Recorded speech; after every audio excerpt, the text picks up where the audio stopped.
What's going on, my fellow Kino Lords? So I just got out of a screening for Late Night with the Devil. Now, what really drew me to this film and made me want to check it out is its kind of unique spin on the found footage horror genre. Because what this film is presenting to the audience is what is purporting to be like raw footage from a late night talk show that has completely gone awry and, as a tagline says, completely went to hell because of an exorcism type thing that happens live on air. Like that is what this film is presenting to the audience. And I thought conceptually it was really interesting if done right. We've seen millions of found footage horror films out there, and I don't think I've seen one that is quite like this one. But before I really dive into my feelings about this film, we have to go ahead and talk about the whole AI controversy, because this film was getting massive heat and is still getting massive heat because somebody behind the scenes, whether it be the director or the producers, decided to use AI art for some of the transitional still imagery. When the talk show decides to go to break or come back from break, the whole we'll be right back kind of still pieces of imagery that occurs throughout the film. Now, I don't know how many of them were AI art. There's only one. I can only remember one time in this film where the still imagery is actually it starts like distorting and contorting and moving in a weird, almost AI art type of way. But the rest of it is just still imagery. And if they used AI art for all of it, or really any of it at all, I just think it's really fucking stupid. They admitted that they did use AI art for it, and I think it is really fucking dumb that they did that, because to me it really makes no sense. It couldn't have costed you really anything, in the grand scheme of things, to actually hire human beings with real talent, to craft these things completely on their own without the help of AI. I really just don't understand why they made this choice. I can't understand it. Like, the only thing that even comes close to making any sense is that they were trying to save money or something, but I just don't think it would have, how much of the budget would you have spent just to get somebody with some graphic art talent to craft this for you? I just don't. It's very simple imagery. It makes no sense to me. One of them is just it's like just classic 70s Halloween still art thing. One's just literally like a city in the background. I don't fucking understand. I think it was a really dumb move on their part, a pretty irresponsible move on their part. And if you're choosing to boycott this movie because of that, that's your prerogative. I'm not necessarily going to judge you for that. It didn't cross my personal line for me to be I will not see this movie.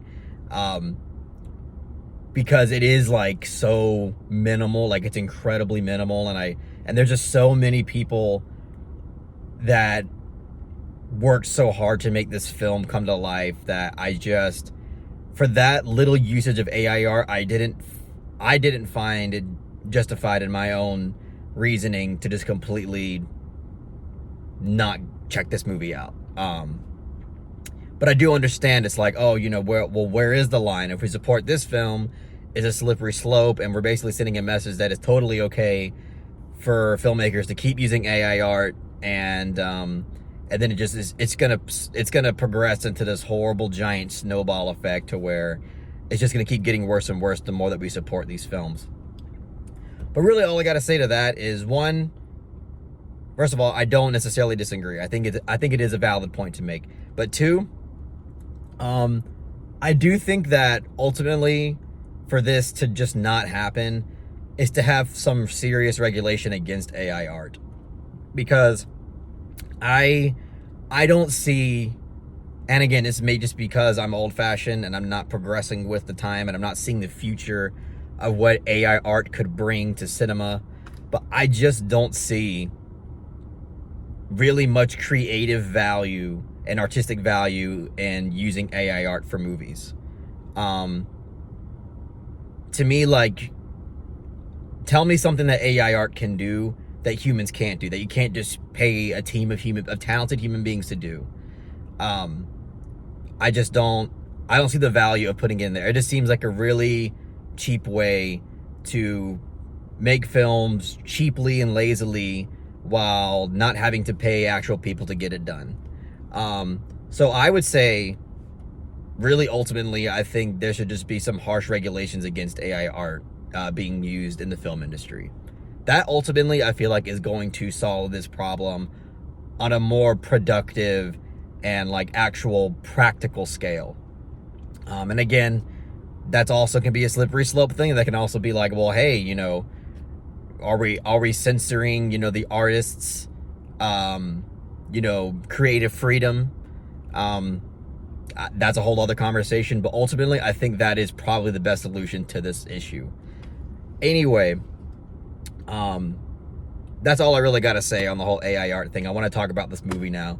How did I actually feel about this movie? It's pretty good. I enjoyed it. I'm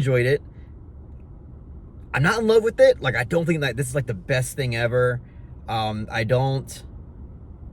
terms of found footage, is it one of the better found footage horror films that we've had in recent times? Sure. I haven't seen many, in the past, 10 years, but this is probably one of the better ones, if not the best, that we've had in a long time. And that's just because, again, I think it does do a great job at presenting its concept in a very consistent and dedicated way, that, again, commits itself to its aesthetic, and it just makes it engaging and immersive and just interesting while you're watching it. Again, I don't think all of it is super immersive. There are moments that can perhaps take you out because of its maybe like use of humor and like satirical use of humor, and some of its campiness, even though it's fun. There's just one campy moment in general that happens like near the third act of this film that, like, in terms of violence, is super campy because of its use of just like overt practical effects. That is definitely like a throwback to 70s horror and like even like 80s horror, because again, the setting of this is in the 70s, and there was that moment. I thought it was awesome. Like, it's an awesome moment, but in a way, it's not the most immersive thing ever, but it is really entertaining regardless. But also, like, the performances is great, but mainly from the main actor, David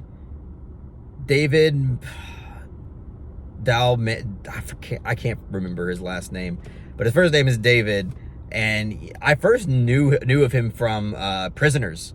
Back when I first watched that, when it came out, he was the side character, and he's played a lot of side characters in so many movies. I think his name is David Malchassin or something like that. I don't know. I apologize. I can be really forgetful sometimes, but I don't think I've ever seen him like in a starring role before, like where he's just really taking on a project and he is demanded to kind of carry a film. And this was like that moment for him, and I think he did an excellent job because, again, he plays the late night talk show host who has to have this level of charisma with his vocal delivery throughout the entire film, and just the way that he has to react to everything, and the way that he has to interact with, behind the scenes, all these different characters as well.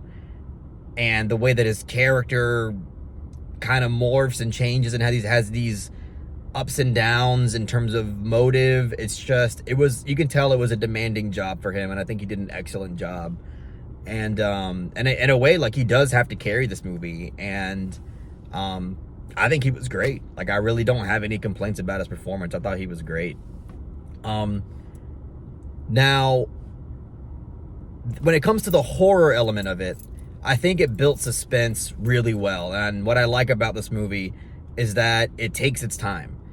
This movie it never comes off desperate to rush a scare or to rush up the pace in order to get things, and in order to get the more conventional horror aspects rolling so the audience can get reeled in. It kind of commits to the stick and does mostly a decent job at keeping it, keeping that authentic, 70s late night talk show aesthetic and style, consistent throughout the experience. And there's, I guess, when it comes to the negatives, since I'm kind of naturally getting there, there's moments of CGI that are just kind of really, just bad, just flat out bad. There's this moment in the first act that involves vomiting that I thought the CGI was really just noticeable and bad. And I get that it's low budget, I get it. It's like, I think it only costs like $1 million to $2 million to make. But it's just noticeable. And I was like, ugh. And there's other CGI effects in this movie where I'm just like, I don't know. I just feel like it's doing a little too much, considering that it does have a low budget. I think it could have eased up with the amount of, again, like CGI special effects it was trying to use. Kind of takes away from the kind of authentic vibe that I think it was trying to go for. But again, there are moments where it does use practical effects where I think it does work quite well. Not all the CGI is completely terrible. But there is this reliance on the CGI that kind of bugged me a little bit throughout the experience. Also, I mean, in a way, it's paying tribute to the kind of, exorcism movies of the 70s and just like horror movies in general of the 70s. So I can't blame it too much for this, but there are times where I'm just like, oh, like that's a little bit cliche. Like how many like movies do we have to see an exorcism being portrayed with this distorted voice that's being projected through like 3 different layered pitches on top of each other? That kind of like cliche demonic voice where it sounds like 3 different people are talking at once. You had like moments like that where you're just like, I'm not, it wasn't scary like the first 800 times it did it. It's not gonna be scary now.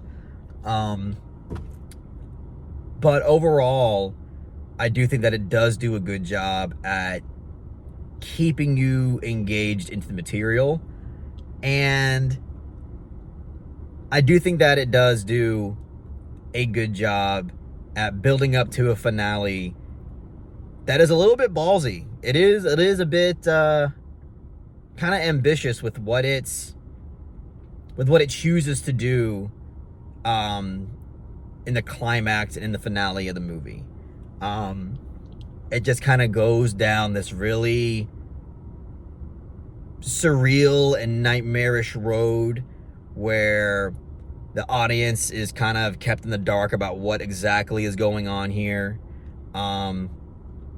And it uses this as a way to explore more character themes and narrative context that is coming full circle in the end, but again in a very surreal and kind of jarring and interpretive way. And I just thought it was interesting. Like I personally dug like the final 10 minutes of this movie, because of just the fact that I thought it's just different from what you are expected to see in mainstream horror or even found footage horror. But yeah, and also I really like the fact that this movie kind of dives into like the satanic Illuminati conspiracy culture of the Hollywood elite. The whole like Bohemian Grove owl ritual thing, and it's very it kind of uses what people believe in regards to what people have to sacrifice in the industry in order to make it to the top, and it infuses the whole satanic conspiracy stuff with that in a way that I thought was interesting. and it was an interesting way to tie up the whole like demonic thing along with it as well. But I mean, yeah. Don't know if I have much more to say, but I did enjoy the movie. Again, I'm not in love with it. There's some things about it that bugged me. But overall, I did appreciate the experience. And I do think that it is a unique kind of horror movie overall. But the AI thing, I'm sorry, it is really fucking stupid. I have no idea why they did that. All it did was hurt the movie, and it makes people not want to watch it. For what? Like, it was not worth it at all. It was not worth the controversy. It's not worth, you know, people hating the movie over it. Because, I mean, I'd recommend people to see it, only if you don't, you know, if the AI thing doesn't bother you. If you still don't want to see it because of the AI thing, I mean, that's fine. I'm not gonna, you know, unless the movie was like a masterpiece, and I would probably be like, okay, shit, yeah, please go watch it. Please go watch it. But if you don't want to watch the AI thing, whatever, that's fine. Watch it illegally one day or something, so you're not giving it your money. But yeah, overall, I still dug it. So you know what? I think I'm gonna give this movie, I'll give it a generous, soft 7 out of 10. That does feel a little bit generous. But I can't help but kind of be refreshed by, you know, an independent filmmaker making something that, I don't know, is at the very least trying to have a different approach and a different spin on this genre of horror filmmaking. And it's actually, like, not half bad. Like, it's actually pretty interesting and pretty engaging overall. And I think it is worth recommending. So yeah. Maybe on rewatch, the more I think about it, the rating might go down. But right now, I'll give it a soft 7 out of 10. But that's it, guys. That's my video on Late Night with the Devil. If you really enjoyed this video, please give it a thumbs up and share it amongst your friends.